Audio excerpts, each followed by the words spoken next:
ಎಲ್ರಿಗೂ ನಮಸ್ಕಾರ. ಇನ್ಫೋಸ್ಟ್ರೀಮ್ ಯೂಟ್ಯೂಬ್ ಚಾನೆಲ್ಗೆ ಎಲ್ರಿಗೂ ಕೂಡ ಸ್ವಾಗತ. ಈ ವಿಡಿಯೋದಲ್ಲಿ ನಾವು ಇನ್ನೊಂದು ಜಾಯಿಂಟ್ ಪ್ರೊಬಬಿಲಿಟಿ ಡಿಸ್ಟ್ರಿಬ್ಯೂಷನ್ ಮೇಲೆ ಪ್ರಾಬ್ಲಮ್ ಅನ್ನ ಡಿಸ್ಕಸ್ ಮಾಡೋಣ. ಕ್ವಶನ್ ಏನ್ ಕೇಳ್ತಾ ಇರೋದು, suppose X and Y are independent random variable with the following distributions, find the joint probability distribution of X and Y and also verify the covariance X comma Y is equal to 0. So ಅವ್ರು ಏನ್ ಹೇಳ್ತಾ ಇದ್ದಾರೆ ಅಂತಂದ್ರೆ, distribution of X ಮತ್ತೆ distribution of Y ಅನ್ನ ನಾವೇ ಕೊಟ್ಟಿದೀವಿ, joint probability distribution ಅನ್ನ ಫಸ್ಟ್ ಕಂಡಿಡಿ. ಆ ಜಾಯಿಂಟ್ ಪ್ರೊಬಬಿಲಿಟಿ ಡಿಸ್ಟ್ರಿಬ್ಯೂಷನ್ ಅನ್ನ ಇಟ್ಕೊಂಡು ಕೋವೇರಿಯನ್ಸ್ ಅನ್ನ ಕಂಡಿಡಿರಿ, ಅದು 0ಗೆ ಈಕ್ವಲ್ ಅಥವಾ ಇಲ್ವೋ ಅಂತ ನಾವು ವೆರಿಫೈ ಮಾಡ್ಬೇಕು. ಸರಿನಾ? ಸ್ಟೆಪ್ ಬೈ ಸ್ಟೆಪ್ ಹೋಗೋಣ. Very easy problem. So solution ನಾನು ಯಾವ ರೀತಿ ಬರೀತೀನಿ ಅದೇ ರೀತಿ ಎಕ್ಸಾಮ್ ಅಲ್ಲಿ ಬರೀಬೇಕು. ಫಸ್ಟ್ ಅವ್ರು ಏನ್ ಕೇಳ್ತಾ ಇರೋದು, ಜಾಯಿಂಟ್ ಪ್ರೊಬಬಿಲಿಟಿ ಡಿಸ್ಟ್ರಿಬ್ಯೂಷನ್ ಅನ್ನ ಬರೀರಿ. ಸೊ ಇವಾಗ since x and y are independent, x and y are independent random variable, ಸರಿನಾ? Since both of them are independent random variable, the joint probability distribution is ಅಂತ ಬರೆದ್ಬಿಟ್ಟು ನೋಡಿ, ಇಲ್ಲಿ x ತಗೋಬೇಕು ಮತ್ತೆ y ಅನ್ನ ತಗೋಬೇಕು. ಸರಿನಾ? ಸೊ ಎಕ್ಸ್ ರೋ ವೈಸ್ ಬರ್ತಾ ಹೋಗ್ತದೆ, ವೈ ಕಾಲಮ್ ವೈಸ್ ಬರ್ತಾ ಹೋಗುತ್ತೆ. ಸೊ ಈಗ ಎಕ್ಸ್ ವ್ಯಾಲ್ಯೂಸ್ ಏನಿರೋದು, ನನಗೆ ಎಕ್ಸ್ ವ್ಯಾಲ್ಯೂ ಈಸ್ 1 ಮತ್ತೆ ಇನ್ನೊಂದು ಏನಿರೋದು 2 ಅಂತ ಇದೆ. ಸರಿನಾ? ಟೇಬಲ್ ಅನ್ನ ಫಾರ್ಮ್ ಮಾಡ್ತಾ ಹೋಗ್ಬೇಕು. ವೈ ವ್ಯಾಲ್ಯೂಸ್ ಏನಿರೋದು ನನಗೆ -2, 6 ಮತ್ತೆ 8 ಇರೋದು. ಸರಿನಾ? ಈಗ ಇದ್ರ ಒಳಗಡೆ ಫಿಲ್ ಮಾಡ್ತಾ ಹೋಗೋಣ. ಯಾವ ರೀತಿ ಫಿಲ್ ಮಾಡೋದು, ಫಾರ್ಮುಲಾ ಯೂಸ್ ಮಾಡ್ಕೊಳ್ಳಿ. F of X I into G of Y J will be equal to J of I comma J. ಗೊತ್ತಾಯ್ತಾ? ಏನು ಜಾಯಿಂಟ್ ಡಿಸ್ಟ್ರಿಬ್ಯೂಷನ್ ಅಲ್ಲಿ ಈ ಬಾಕ್ಸ್ ಗಳನ್ನ ಫಿಲ್ ಮಾಡೋದಕ್ಕೆ F of X I into G of Y J ಅನ್ನ use ಮಾಡ್ಬೇಕು. ಅಂದ್ರೆ 0.7 ನೋಡಿ, 1 -2 ಅಲ್ವಾ? ಸೊ 0.7 ಮತ್ತೆ -2 ಏನ್ ಪ್ರಾಬಬಿಲಿಟಿ ಇದೆ ಅವೆರಡನ್ನು ಕೂಡ ಮಲ್ಟಿಪ್ಲೈ ಮಾಡ್ರಿ. 0.7 ಇಂಟು 0.3, 0.7 ಇಂಟು 0.3 ವ್ಯಾಲ್ಯೂ ಎಷ್ಟು ಬಂತು? 0.21. Next 0.7 into 0.5, 0.7 into 0.5, so value ಎಷ್ಟು ಬಂತು? 0.35. next 0.7 into 0.2, 0.7 into 0.2, so value ಎಷ್ಟು ಬಂತು? 0.14.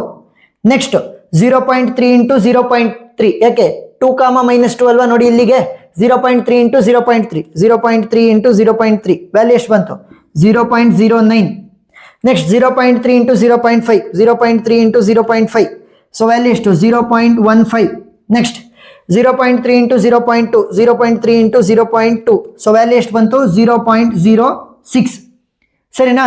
ಈಗ ನಾನೇನೋ ಪ್ರೊಬಬಿಲಿಟಿ ಡಿಸ್ಟ್ರಿಬ್ಯೂಷನ್ ಇಂದು ಟೇಬಲ್ ಅನ್ನ ಬರ್ದಾಕ್ದೆ, ಆದರೆ ಅವ್ರು ಕೇಳ್ತಾ ಇರೋದೇನು, ಕೋವೇರಿಯನ್ಸ್ ಆಫ್ ಎಕ್ಸ್ ಕಾಮ ವೈ ಇಸ್ ಈಕ್ವಲ್ ಟು 0 ಅಂತ ನೀನು ಪ್ರೂವ್ ಮಾಡು ಅಂತ ಹೇಳ್ತಾ ಇದ್ದಾರೆ. So first covariance of X ಕಾಮ ವೈದು ಫಾರ್ಮುಲಾ ಏನು? expectation of xy minus expectation of x into expectation of y. ಗೊತ್ತಾಯ್ತಾ ಏನ್ formula? expectation of xy minus expectation of x into expectation of y. So ಇದನ್ನ ನಾನು ಈಕ್ವೇಶನ್ 1 ಅಂತ ತಗೊಂತೀನಿ. ಯಾಕಂತಂದ್ರೆ expectation of x, expectation of y ಮತ್ತೆ expectation of X y ನನಗಿನ್ನೂ ಗೊತ್ತಿಲ್ಲ. ಫಸ್ಟ್ ಕಂಡಿಡ್ಕೊಳ್ಳೋಣ, ಆಮೇಲೆ ಅಲ್ಲಿಗೆ ಸಬ್ಸ್ಟಿಟ್ಯೂಟ್ ಮಾಡೋಣ. ಸೊ ಈಗ ಎಕ್ಸ್ಪೆಕ್ಟೇಷನ್ ಆಫ್ ಎಕ್ಸ್ ಅನ್ನ ಫಸ್ಟ್ ಕಂಡುಹಿಡಿತೀನಿ. ಏನ್ formula expectation of x? Previous ವಿಡಿಯೋದಲ್ಲೆಲ್ಲ ಡಿಸ್ಕಸ್ ಮಾಡಿದೀವಿ. ಏನದು?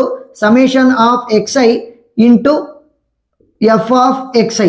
ಸರಿನಾ? ಸಮೇಷನ್ ಆಫ್ ಎಕ್ಸ್ ಐ ನೋಡಿ ಇಲ್ಲಿ, x I into f of X i. ಸರಿನಾ? ಸಮೇಷನ್ ಅಂತಂದ್ರೆ 1 into 0.7 plus 2 into 0.3, 1 into 0.7 plus 2 into 0.3 value ಏನಾಗುತ್ತೆ?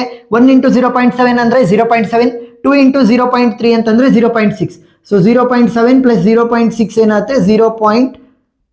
1.3 ಆಗುತ್ತೆ. ಸರಿನಾ? 1.3 is the expectation of X. Next expectation of Y ಅನ್ನ ಕ್ಯಾಲ್ಕುಲೇಟ್ ಮಾಡ್ತಾ ಹೋಗೋಣ. ಯಾವ ರೀತಿ? Summation of Y J into G of Y J. ಸರಿನಾ? ನೋಡಿ ಇಲ್ಲಿ Y J into G of Y J summation ಮಾಡಬೇಕು. ಸೊ ಯಾವ ರೀತಿ? -2 into 0.3 plus 6 into 0.5, 6 into 0.5 plus 8 into 0.2, 8 into 0.2. So value ಏನಾಗುತ್ತೆ? -2 into 0.3 plus 6 into 0.5 plus 8 into 0.2. So what will be the value? The value will be equal to 4. ಗೊತ್ತಾಯ್ತಾ? Expectation of X ಬಂತು, expectation of Y ಬಂತು. Expectation of X Y ಅನ್ನ calculate ಮಾಡೋಣ. ಯಾವ ರೀತಿ calculate ಮಾಡೋದು? ಇದ್ರ formula summation of X I Y J into joint I J. ಗೊತ್ತಾಯ್ತಾ? ಯಾವ ರೀತಿ ಕ್ಯಾಲ್ಕುಲೇಟ್ ಮಾಡೋದು ನೀಟಾಗಿ ನೋಡ್ಕೊಳ್ಳಿ. ಇವಾಗ ಮಲ್ಟಿಪ್ಲಿಕೇಶನ್ ಯಾವ ರೀತಿ ಅಂತ ಹೇಳ್ಕೊಡ್ತೀನಿ. ಇಲ್ಲಿ ನೋಡಿ, ಇಲ್ಲಿ 1 ಇಂಟು -2 ಇಂಟು 0.21 ಬರೀರಿ. 1 into -2 into 0.21 plus 1 into 6 into 0.35, 1 into 6 into 0.35 plus 1 into 8 into 0.14, 1 into 8 into 0.14. ಗೊತ್ತಾಯ್ತಾ ಯಾವ ರೀತಿ ಅಂತ? ನೆಕ್ಸ್ಟ್ ಈ ರೋ ಫುಲ್ ಆಯ್ತಾ? ನೆಕ್ಸ್ಟ್ ಇಲ್ಲಿ ಬರೋಣ. 2 into -2 into 0.09, 2 into -2 into 0.09 plus 2 into 6 into 0.15, 2 into 6 into 0.15 plus 2 into 8 into 0.06, 2 into 8 into 0.06. So value ಎಷ್ಟಾಯಿತು ನಮಗೆ? ಇವಾಗ ಕ್ಯಾಲ್ಕುಲೇಟ್ ಮಾಡ್ತಾ ಹೋಗಿ. ಕ್ಯಾಲ್ಕುಲೇಟರನ್ನು ಯೂಸ್ ಮಾಡೋಣ ಇವಾಗ. ಸೊ 1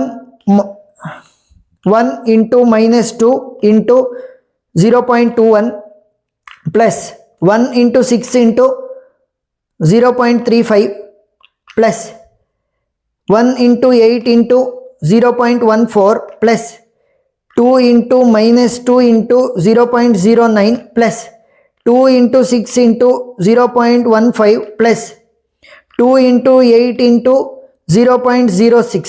ಸೊ ವ್ಯಾಲ್ಯೂ ಎಷ್ಟು ಬಂತು ನನಗೆ? 5.2 ಬಂತು. ಸರಿನಾ? Expectation of X Y is 5.2, expectation of X is 1.3, expectation of Y is 4. So ಇವಾಗ ಈ ಒಂದು ಈಕ್ವೇಷನ್ಗೆ ಸಬ್ಸ್ಟಿಟ್ಯೂಟ್ ಮಾಡಿ. Substitute in equation 1. ಸರಿನಾ? ಸೊ ಈಕ್ವೇಷನ್ 1ಗೆ ಸಬ್ಸ್ಟಿಟ್ಯೂಟ್ ಮಾಡಿದ್ರೆ covariance of x comma y will be equal to expectation of xy ಏನಿದೆ 5.2 minus expectation of xy is 1.3 into expectation of y is 4. So value ಏನಾಗುತ್ತೆ? 1.3 into 4 ಅಂತಂದ್ರೆ 5.2. So 5.2 minus 5.2 ಅಂತಂದ್ರೆ value ಎಷ್ಟಾಯ್ತಪ್ಪ? 0. So ಇವಾಗ ನಾವು verify ಮಾಡಿದ್ವಿ covariance of X comma Y. Covariance of X comma Y is equal to 0 ಅಂತ. So ಇಷ್ಟನ್ನ ಬರೆದ್ರೆ ನಿಮಗೆ full on full marks ಸಿಗ್ತಾ ಹೋಗುತ್ತೆ. ಏನೇ ಡೌಟ್ ಇದ್ರೂ ಕೂಡ ಕಮೆಂಟ್ ಸೆಕ್ಷನ್ ಅಲ್ಲಿ ತಿಳಿಸಿ, ನಾನು ಕ್ಲಾರಿಫೈ ಮಾಡ್ತೀನಿ. ವಿಡಿಯೋ ಇಷ್ಟ ಆಗಿದ್ರೆ ಸಬ್ಸ್ಕ್ರೈಬ್ ಆಗೋದನ್ನ ಮರಿಬೇಡಿ. Thank you for watching.